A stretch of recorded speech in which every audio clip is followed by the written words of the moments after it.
Bonjour ou bonsoir, selon l'heure à laquelle vous nous regardez. Je suis chroniqueur audio et animateur de podcast pour l'ODJ Média. Aujourd'hui, j'ai l'honneur de vous lire fidèlement une chronique de Ahmed Nagy. Une analyse pointue sur l'offensive israélienne contre l'Iran, ses objectifs cachés, ses illusions, et ses conséquences géopolitiques imprévues.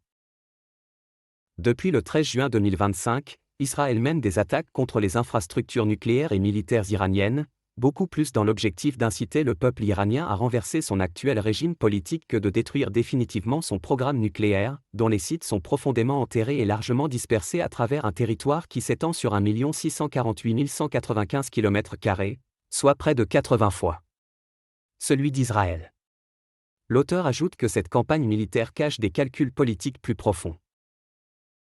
Premier constat, l'indéniable efficacité des services de renseignement israéliens, le fameux Mossad, qui confirme à chaque fois que sa réputation n'est pas usurpée. Sans les agents et drones d'attaques israéliens infiltrés et prépositionnés en Iran, qui ont ciblé les défenses aériennes iraniennes, entre autres missions de sabotage en arrière des lignes ennemies, l'aviation israélienne n'aurait pas aussi bien réussi à décapiter le haut commandement militaire et éliminer des physiciens nucléaires iraniens. L'auteur affirme que malgré ces succès, une erreur d'analyse majeure se profile. Second constat, la profonde méconnaissance de la culture chiite par les dirigeants israéliens, qui ont supposé, à tort, que le peuple iranien, déjà étouffé par les sanctions économiques occidentales, allait vite craquer sous la pression des frappes aériennes, chasser ses dirigeants et hausser le drapeau blanc de la reddition en acceptant toutes les conditions israéliennes en échange d'un arrêt des hostilités. L'auteur pense que cette méconnaissance historique est un pari risqué pour Israël. L'autre supposition erronée du Premier ministre israélien, Benyamin Netanyahou, est que l'assassinat de quelques scientifiques iraniens pouvait mettre un terme à son programme nucléaire. Malgré les difficultés causées par les sanctions contre l'Iran, ce pays a quand même réussi à se positionner au premier rang du monde musulman en termes de publications dans les revues scientifiques internationales, et ce grâce à d'importants investissements dans la formation et la recherche et développement. L'Iran s'est classé 53e mondial pour l'indice de l'innovation en 2022, selon l'Organisation mondiale de la propriété intellectuelle. L'auteur souligne que la théocratie iranienne dissimule un véritable pôle scientifique. L'économie de l'Iran subit bel et bien, de plein fouet, les conséquences des sanctions, instaurées depuis 1995 par les États-Unis, 2006 par les Nations Unies et 2007 par l'Union européenne. Sa population est fatiguée d'en supporter autant et les critiques envers le régime sont légion.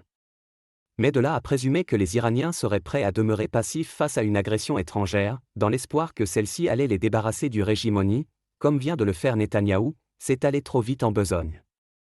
L'auteur insiste sur les conséquences imprévues d'une stratégie offensive unilatérale. La réaction iranienne aux frappes israéliennes ne s'est pas fait attendre. Tel Aviv, Haïfa et d'autres villes israéliennes reçoivent, chaque soir depuis le 14 juin, une volée de missiles et de drones qui sèment la mort et la désolation et que les défenses aériennes israéliennes semblent éprouver beaucoup de peine à stopper. Un scénario que ne pouvait pas ne pas prévoir Benjamin Netanyahou, qui a tablé justement sur les pertes israéliennes pour jouer encore une fois la victime et appeler les États-Unis au secours, en vue d'impliquer cette dernière dans une guerre ouverte avec l'Iran. L'auteur pense que cette manœuvre de Netanyahou pourrait ne pas fonctionner cette fois-ci. Ceci est également un rappel pour les Israéliens que les Britanniques ne les ont pas aidés à fonder leur État en Palestine, en 1948, pour qu'ils puissent se défendre tout seuls. Israël a été créé pour constituer une source d'instabilité géopolitique permanente au Moyen-Orient, tout en restant grandement dépendant de ses parrains anglo-saxons. L'auteur critique ici la dépendance structurelle de Tel Aviv à ses alliés historiques. De par la culture et la doctrine militaire de chacun des deux protagonistes, les Iraniens peuvent être comparés à des coureurs de fond et les Israéliens à des sprinteurs, comme l'a si bien formulé l'analyste géopolitique et ancien diplomate indien, Melkulangarak Badrakumar, dans un article publié le 16 juin par Indian.Clean. L'auteur évoque ici une image forte pour illustrer les limites de la stratégie israélienne.